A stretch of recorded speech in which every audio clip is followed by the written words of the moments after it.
There will be much to mull over in coming days about the Robert Mueller report and the Attorney General's 4-page letter about it, but it's clearly a political win and a legal win for the president and his team. The Mueller report, by the numbers: 19 lawyers, 40 FBI agents, intelligence analysts, interviewed 500 witnesses, issued more than 2,800 subpoenas, executed nearly 500 search warrants. In the end, 34 individuals and 3 companies were indicted on 199 charges, more than 24 of them Russians in an internet farm. In total, the 675-day investigation cost more than $25 million. Let's bring in our panel. Kimberly Strassel, a member of the editorial board at the Wall Street Journal; Charles Lane, opinion writer for the Washington Post; and Victor David Hanson, a senior fellow at the Hoover Institution and author of the new book, The Case for Trump.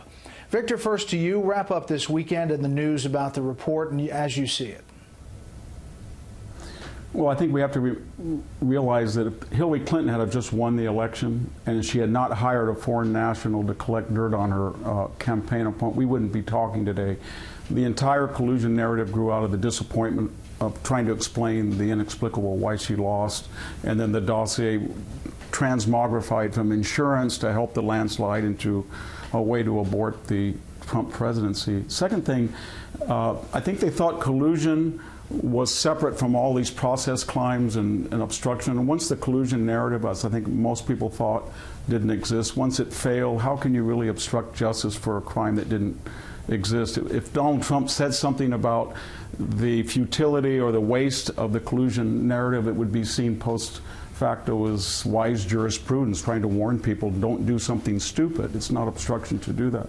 Finally, everything that begins badly ends badly, Brett. I mean, the idea that Rod Rosenstein, who had signed the FISA court, one of the FISA court writs that was misleading, and had given the rationale to fire James Comey, and had been in this tragic comic circus with McCabe right before Mueller was appointed, some kind of palace coup, was going to be disinterested in a way that Jeff Sessions was not, as the overseer, was crazy. And then finally, when this team was appointed, the left and the Never Trump right said they went giddy. It was the All-Stars, the Dream Team, the Untouchables, the Hunter-Killer team. The reason they did that is that Robert Mueller didn't exercise just basic caution. He could have just said, whatever the law or the protocol is, I want an equal mixture of conservative and liberal lawyers. I want to make sure that nobody on this team has given either to the Trump campaign or to the Clinton campaign. I want to make sure that none of you on government devices,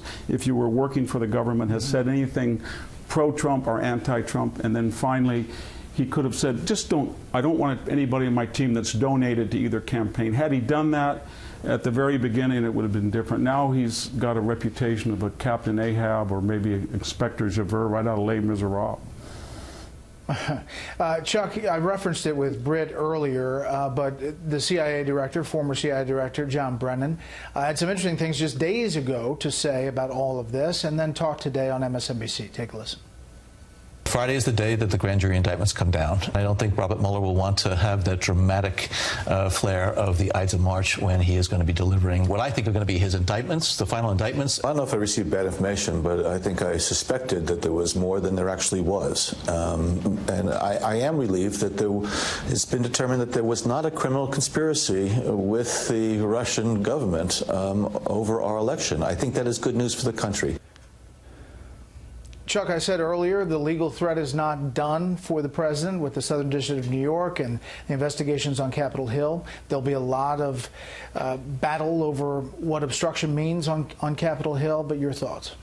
Well, I don't know what the CIA director was talking about the first time, and I don't really know what he's talking about the second time. He didn't really know what he was talking about, and that's too bad. I think that was probably a mistake on his part, given the prestige of the former office that he carried. But I do agree with him that it is, to the extent we have now shown there was no criminal conspiracy, that ought to be something that everybody can agree on is a good thing.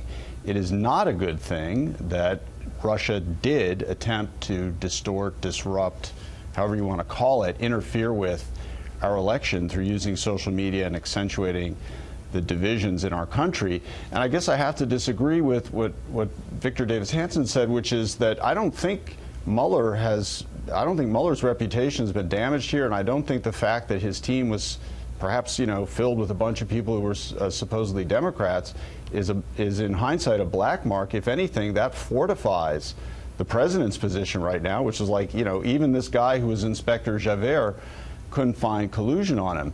The dangling piece here is the no exoneration on obstruction, but I think the Democrats have to think really carefully about pursuing that, because that gets into relitigating the whole Comey firing, which is ultimately supposedly the source of the obstruction, and that leads down a very, very deep rabbit hole. And I think, Speaker Pelosi has said we're not going to impeach, and if you're not going to impeach, what's the point of pursuing that obstruction? So that's a tough one for them. Kimberly, we found out today that the Attorney General found out 3 weeks prior to the report coming out that Mueller was not going to reach a conclusion on obstruction. That surprised both Barr and Rosenstein. We heard Alan Dershowitz and others say they should have, yes or no, come to a conclusion instead of putting things in that report. Your thoughts? We've got the other panel after this to talk about it as well. Yeah, look, I do think there are some interesting questions about how Mueller handled this. On the one hand, you could say that tossing it to the Attorney General was at least putting that question in the hands of someone with some political accountability. And then obviously one of the knocks against the special counsel is that he's not necessarily politically accountable. Nobody elected him. Nobody confirmed him. On the other hand, you could wonder if it was a bit of a wimpy thing to just toss that off to the AG and leave it with him.